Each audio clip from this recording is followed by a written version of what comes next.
જય શ્રી કૃષ્ણ. આજે ભાદરવા સુદ પૂનમ એટલે કે શ્રાદ્ધ પક્ષનો પ્રારંભ. આજ રોજ શામળાજી મંદિરમાં ભગવાન શામળાજીના દર્શનાર્થી ખૂબ જ વહેલી સવારથી ભગવાનના દર્શન કરવા આવ્યા છે. આજ રોજ ગ્રહણ પણ છે અને તે અનુસંધાને આજે શામળાજી મંદિરમાં ભગવાન શામળિયાને શ્વેત વસ્ત્ર ધારણ કરાવી સુંદર મજાની રીતે અલંકૃત કરવામાં આવ્યા છે. આજ રોજ ભગવાનનો હમણાં 10 વાગે રાજભોગ, 11:15 વાગે રાજભોગ આરતી અને ત્યાર પછી લગભગ 11, 11:30ની આજુબાજુ મંદિર બંધ થશે. ત્યાર પછી ઉત્થાપન, સાંજે સંધ્યા અને શયન 6 વાગે ભગવાનનું મંદિર બંધ થશે. આજ રોજ શામળાજી મંદિર ખાતે અનેક ભક્તો દર્શન કરી ધન્યતા અનુભવી રહ્યા છે.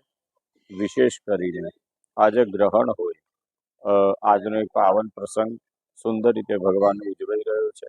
તેના સાથે આજથી ચાલુ થતા શ્રાદ્ધ પક્ષ એટલે કે પિતૃઓના ઉદ્ધાર માટેના દિવસો અને એ શામળાજી મંદિર ખાતે ભગવાન શામળિયાની સુંદર મજાની આજ રોજથી ચાલુ થયેલ ભગવાનની રાજોપચારી મહાપૂજા જે ભક્તોના ઉદ્ધાર માટે કરવામાં આવતી હોય છે, એવા અનેક ભક્તો દ્વારા અમાસ સુધી ચાલુ રહેશે અને આજ રોજ અનેક ભક્તોએ દર્શન કરી ભગવાનની ધન્યતા અનુભવી છે. અને આવો સુંદર મજાનો આજે ભાદરવા પૂર્ણિમાનો દિવસ જે શામળાજી મંદિર ખાતે ઉજવાઈ રહ્યો છે.